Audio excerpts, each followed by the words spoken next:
A lot of offenses around the country run the same plays. It's about how you execute it. We're gonna really dive in and evaluate the personnel and see what we're gonna do.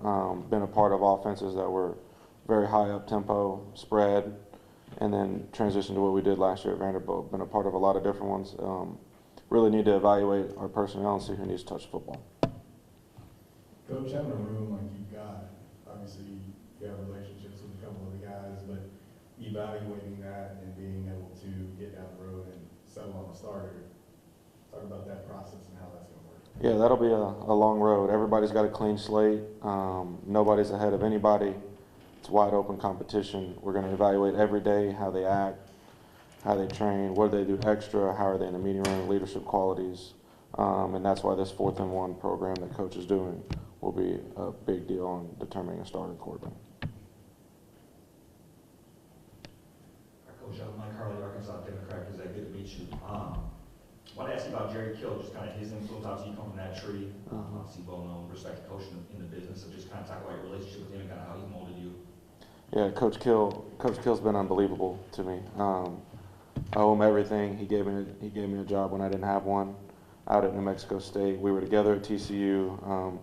He actually came in when he was still working at Southern Illinois, and I was just a GA at TCU at the time. And then finally, we convinced him to come full time on staff there. And he poured into me as a young coach. A lot of his values and Coach Jones' values align. So that's what drew me here. Coach knows Coach Kill very well. But man, one of the best things he taught me, which is right up Coach Jones' standards. The standards don't ever change. And he attacked it daily with his health battles and everything he's dealt with in his entire life. It's just always one step in front of the other and breathe and just take everything as a new opportunity and attack every day. Where did you feel like you improved the most as a coach those last couple seasons at Vanderbilt? Where I felt like I improved more, to be honest with you, is it's ever evolving. You're never good enough. I was an offensive lineman, so taking the steps and developing as a quarterback is ever learning. So just truly diving into quarterback play. It helped Diego not having a traditional quarterback coach, so we dove in together, leaned on Jerry Kill hard, leaned on Tim Beck hard, leaned on all those dudes, and truly evaluating and calling around, not being too proud to call around and get outside help, but ultimately form into a process in which we develop a quarterback. What's the last month kind of been for you, adjusting the year and obviously the recruiting process, putting this class together? It's been fun. It's been extremely fun. It's been extremely fast. Days go quick. We look up, we forget what day it was. Coach Jones and I were sitting in there, and we were like, "What day is it?" And we're like, "Oh crap, it's Wednesday." And before you know it, it's Saturday. So that was fun. The Jonesboro community has been great. There's so much to do that they've embraced me. They're embracing my family, reaching out. Coach and his wife have been exceptional. But it's been fun. I'm loving it, loving every day. I love coming into work every day. It's a great environment, and I just am truly grateful for the opportunity to be here. Coach, these last couple of years with Diego Pavia and the rise of Vanderbilt and all of the attention, with that attention and with everything kind of being accelerated, what is maybe the biggest lesson that you took from that as a coach? Well, the biggest lesson I've taken from it is you get a lot of praise, but with that becomes a lot of expectations. I feel like I got way too much credit for what we did at Vanderbilt.